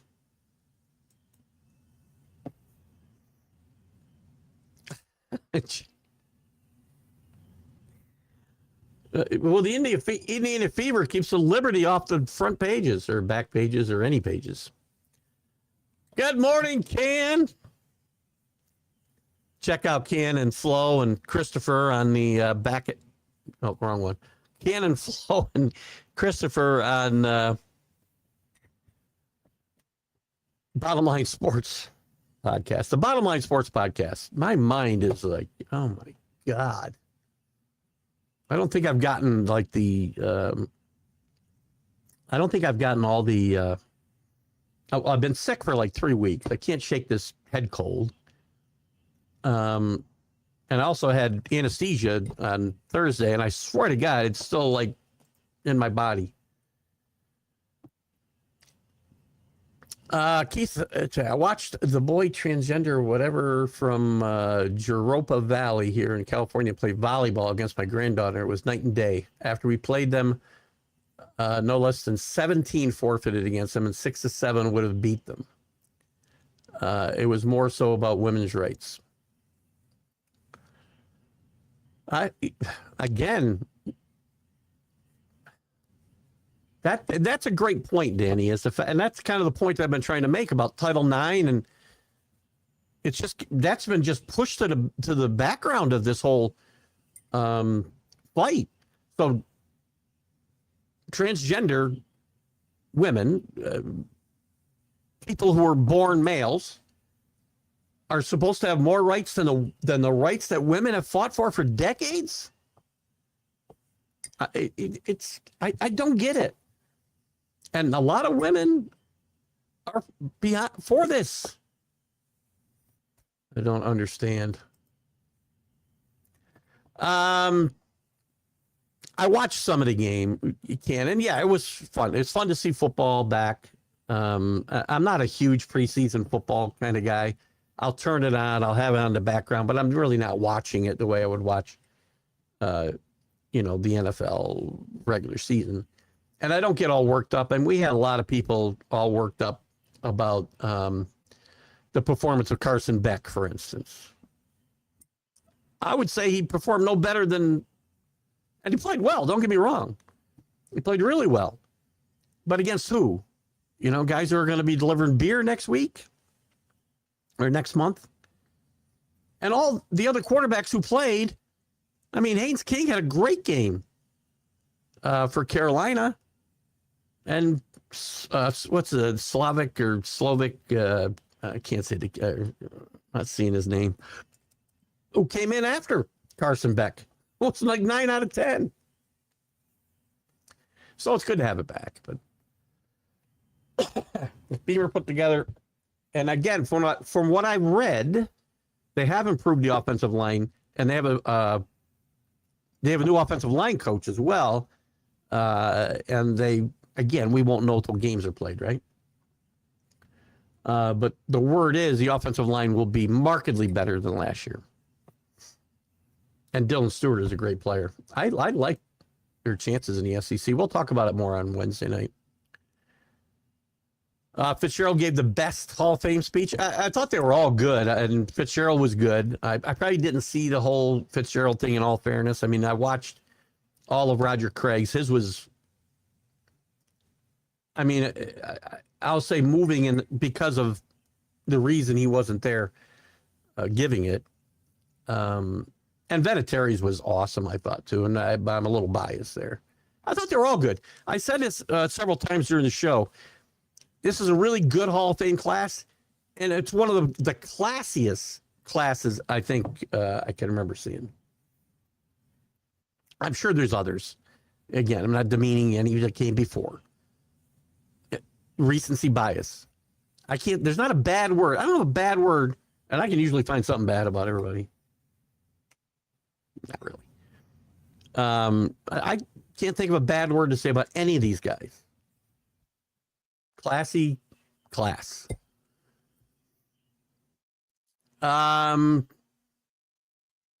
me a note, and I'll try to remember to share it live. Or what time is it going to be? And I'll try to remember. I don't know what we're doing this afternoon, but I'll try to remember to share it. So check out the Bottom Line Sports podcast with Flo and Ken and Christopher. I assume Christopher will be with you. We'll be live this afternoon. And Ken, if you tell us what time, I'll make sure the guys know. And if my mind clicks, I'll try to remember to share it live. It was. I can make an argument. Haynes King. Listen, I said this to Jack Friday morning that of those guys that I saw play Thursday night, because I was a fan of his in college, of under the radar guys,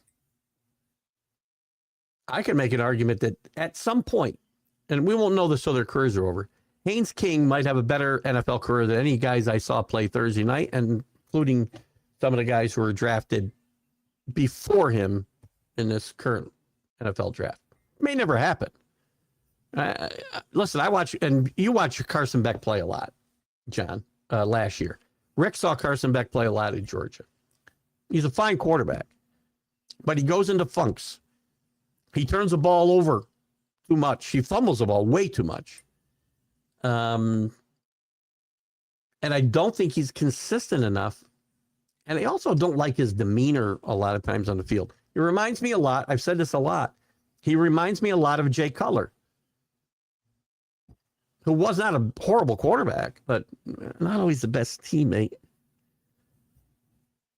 And again, I don't wish Carson Beck any ill. I think you're going to find out this year that Mensa's a much better quarterback than Carson Beck. From what I saw him with Duke last year and with Tulane before that, I think, and I know you want them to do well. I think this Hurricane team is about to be better than last year's team. Christopher Stewart, part of that BTL team or TBL team. It's all about acceptance. He identifies as a Pats fan. I don't identify as one. I am one.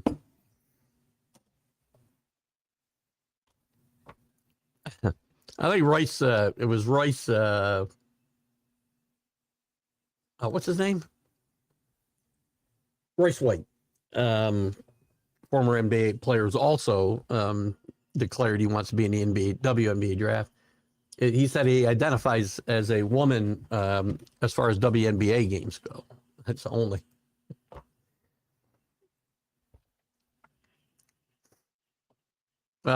Niels talks about the Mountain West Conference was in disarray last year because of San Jose State playing a guy in volleyball. Listen, here's what I don't understand. I'm pretty sure that 75% of this country is in the same place I am, and most of you guys are, all you guys. I don't want to speak for everybody. But the WNBA and the NCAA, again, the WNBA is just part of the problem, Neil, for sure. Again, this goes all the way down to the high school level. How are the 20, and maybe I'm wrong about the numbers, but how are there 25% of the people who think this is okay and this agenda needs to be pushed? How do they get to control the conversation?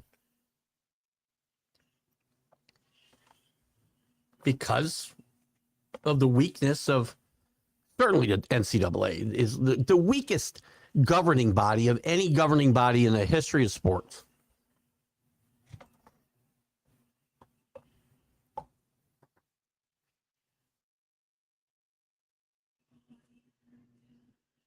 Privilege said it's what he said. How can I transgender receive better rights than the girl themselves? It's shocking to me. It's mind blowing when there's women that I have to have this conversation with that are telling me I'm wrong. Now, most of them are younger women. I don't come across a lot of younger women, but the ones that are in my life and peripheral of my life tell me I'm wrong. That everybody has rights like this. What? We're not talking about human rights. We're talking about the rights to play in a professional women's league or play against women at any level. There's no competitive balance. You throw out the whole competitive balance. And the people that came before you that fought for decades to try to get themselves on an equal playing field with men as far as opportunities in college and pros and money to the programs. You're just going to piss away everything they did for decades?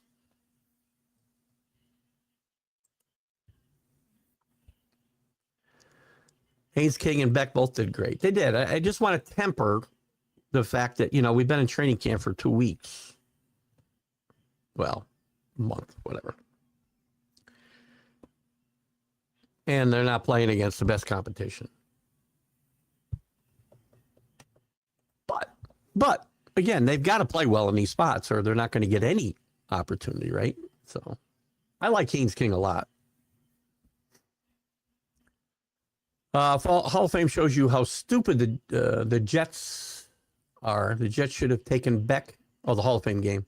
The Jets should have taken Beck and possibly King instead to take Cade Klubnik. I like King a lot. And again, I think King is going to show you, again, it may not be this year or even next year or the year after. But when all these careers are over, I think Haynes King has a chance to have, and again, it's all about opportunity and where you end up and systems and everything else, right? Location, where you are, makes a big difference. He has a chance to be better than a lot of guys drafted in front of him, including Ty Simpson, by the way. 6 p.m. Eastern, you go live. Okay. I'll try to remember that. I'll try to put a reminder on my phone, Ken. Christopher better be sleeping so he don't oversleep. Does he sleep during the show? Shambhala. Great song by a great group. Thank you, CA. That's the best reference of the day. Hey, Michael. I was talking about you earlier. Now we've heard from another continent and another country. Michael coming to us live from the UK. Good to have you with us, Michael.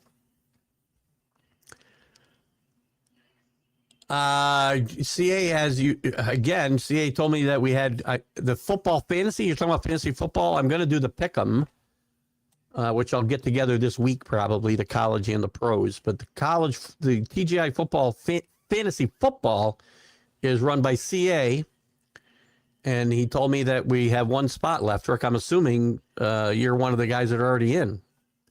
So reach out to CA. Well, it's hard to do because he's not on Facebook. So reach out to him through the site. Think you can leave a message here. You should have got an email, Rick, if you were in the league last year.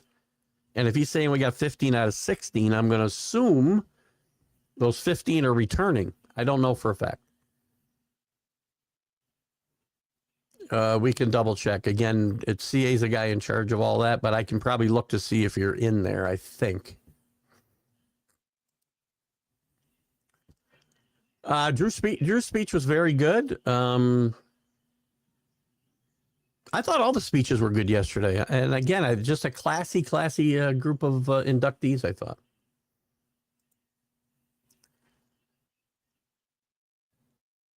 Well, we both said Lombard would be up. And I thought you said he'd play third base, but I said Lombard would be on his team. I didn't know. I did not predict where he'd be playing. And I have been a Volpe supporter in the past, but I think Volpe's going to make his mark elsewhere. But I did say Lombard would be up with his team by the 1st of August, and I was close.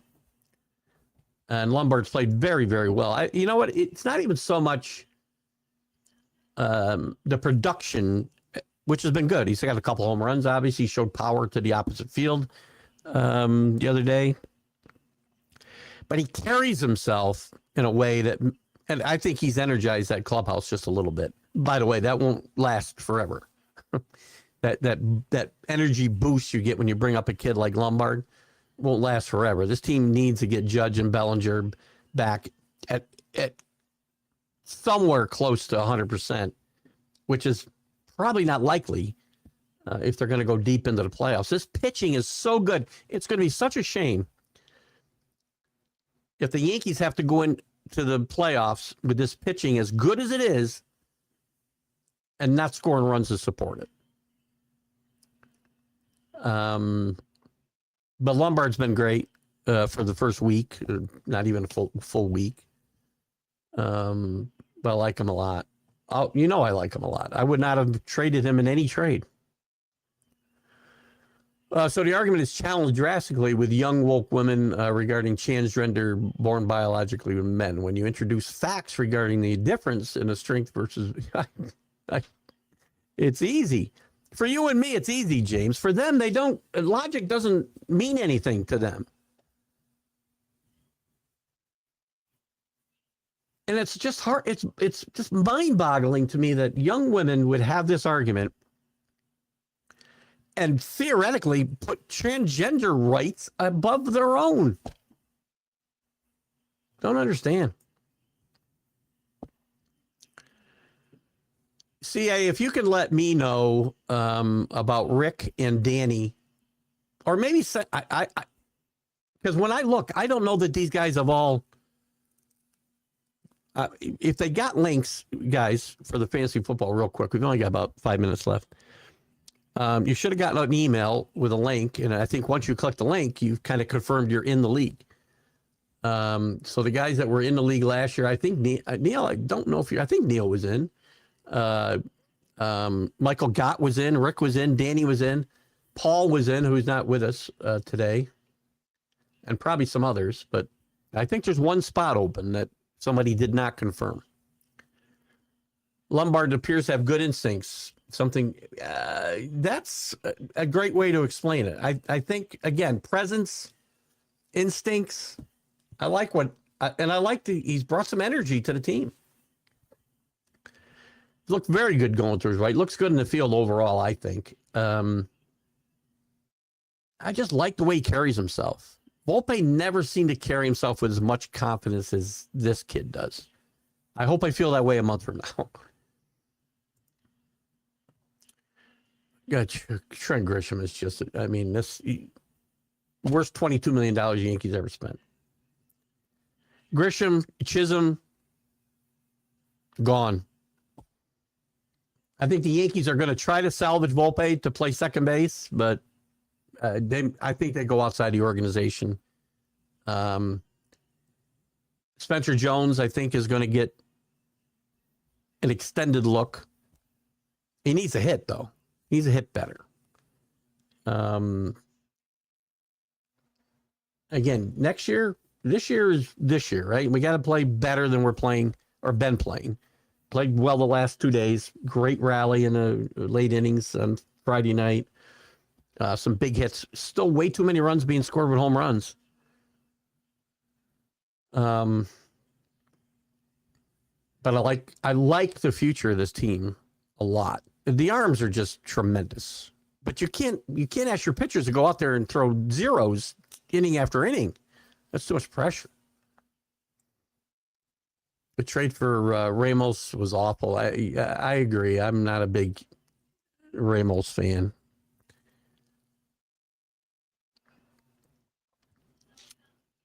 I like Lane a lot. Lane a lot. I haven't really paid attention to Kent that much, but we'll find out. The prospects for a reason. I mean, this trade could end up being bad for both teams. Who knows? I'm not a big Ramos fan, though. I do like Garcia. You're going to have a tough time finding a place for all these guys to play if Stanton comes back, too. Good afternoon, Michael. Yes, Keith, all 15 in the league last season, one opening for offense and defense fantasy football league. We got one opening. So I'm guessing Rick and Danny, you are in. So make sure you get logged in and you can access the league. Spencer Jones should play every day. I think he should play every day as well until he proves he can't. Lombard is very fun to watch. You know, Volpe didn't energize this clubhouse or even the play on the field the way that Lombard has. Again, it's only 5 days, but I think we should be excited about what the future will hold here. I'm not sure what he's got left either, but they're desperate, right? They got to have a guy that hits right-handed because if Garver's got anything left, he might give you a little bit more production than Wells, at least against lefties. I don't know that they can continue to sit on his 170 or whatever it is batting average today.